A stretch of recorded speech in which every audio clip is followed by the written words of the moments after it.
விலையில்லா லேப்டாப்பை தேர்தலுக்காக ரீஸ்டாக் செய்யும் ஸ்டாலினின் ஆட்சி ஷட் டவுன் தான். தேர்தல் நெருங்குவதை ஒட்டி 20 லட்சம் மாணவர்களுக்கான விலையில்லா லேப்டாப்களை கொள்முதல் செய்ய டெண்டர் கோரியிருக்கிறது ஸ்டாலினின் அரசு. மறைந்த தமிழக முதலமைச்சர் ஜெயலலிதா அம்மையார் அவர்கள் மேல்நிலை கல்வி மாணவர்களுக்கு விலையில்லா லேப்டாப் திட்டத்தை 2011ஆம் ஆண்டு தொடங்கி வைத்தார். அவரது மறைவுக்கு பிறகும் கூட தொடர்ந்து வந்த முன்னாள் முதல்வர் எடப்பாடி பழனிசாமி அவர்களின் ஆட்சியில் 2019ஆம் ஆண்டு வரை விலையில்லா லேப்டாப் திட்டம் மாணவர்களுக்கு செயல்படுத்தப்பட்டு வந்தது. 2020 கொரோனா காரணமாக பொது முடக்கம், உலக தொழில் முடக்கம் ஆகியவற்றின் காரணமாக விலையில்லா லேப்டாப் திட்டம் தற்காலிகமாக நிறுத்தி வைக்கப்பட்டது.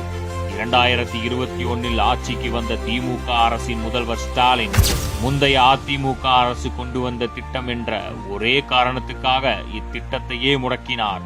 2021ஆம் ஆண்டு முதல் ஒவ்வொரு கல்வியாண்டும் மாணவர்கள், பெற்றோர்கள், அரசியல் கட்சி தலைவர்கள் விலையில்லா லேப்டாப் திட்டம் வழங்க வேண்டும் என்று கோரிக்கை வைத்து வருகின்றனர். ஆனால் அதற்கு மனமில்லாத திமுக அரசு நிதியில்லை என்பதை காரணமாக சொல்லி வந்தது. நிதி நிலைமை சரியானதும் லேப்டாப் வழங்கப்படும் என பள்ளி கல்வித்துறை அமைச்சர் அன்பில் மகேஷ் வெளிப்படையாகவே கூறினார். இத்தனைக்கும் 2021 திமுகவின் தேர்தல் அறிக்கையிலேயே வாக்குறுதி எண் 163இல் மேல்நிலை பள்ளிகள் மற்றும் கல்லூரிகளில் பயின்று வரும் மாணவர்களுக்கு இணையதள வசதியுடன் கூடிய கைக்கணினி அரசு செலவில் வழங்கப்படும் என அறிவிக்கப்பட்டிருந்தது.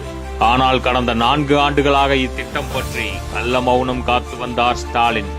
இந்நிலையில் 2025-26 கல்வியாண்டில் தனது தேர்தல் ஆண்டு வருவதால் மாணவ செல்வங்கள் முதல் வாக்காளர்களின் மனதில் இடம் பிடித்து விடலாம் என்ற நப்பாசையில் விலையில்லா லேப்டாப் திட்டத்தை மீண்டும் அறிவித்து இப்போது அதற்கு அவசர டெண்டரும் கோரியிருக்கிறது திமுக அரசு.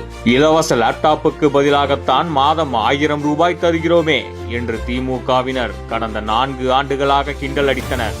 இப்போது தேர்தல் நெருங்குவதையொட்டி மாணவர்கள் மீது திடீர் பாசம் பொத்து கொண்டு வந்துவிட்டது.